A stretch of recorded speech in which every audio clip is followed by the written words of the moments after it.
এই যে আমরা যেখানে বারবিকিউ করছি পাহাড়ের উপত্যকায়, আমাদের পাশেই যদি একটু ক্যামেরাটা একটু আপনারা সাইড করেন তাহলে দেখবেন যে এখানে কুত্তা এবং কুত্তার বাচ্চা সবই আছে এখানে।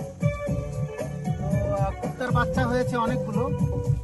এখন হয়তো কুকুরের বাচ্চা বললে বেশি ভালো শোনা যাবে, বাট আমরা কুত্তার বাচ্চাই বলি। কুত্তার বাচ্চা টুকটুকে সুন্দর, খুব সুন্দর করে এখানে ওরা আশ্রয় নিয়েছে। ফ্যামিলি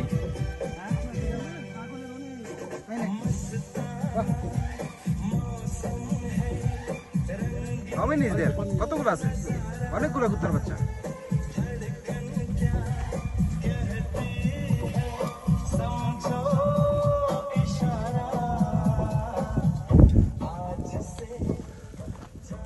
বারবিকিউ হইতে হইতে আমরা কি তোর মধ্যে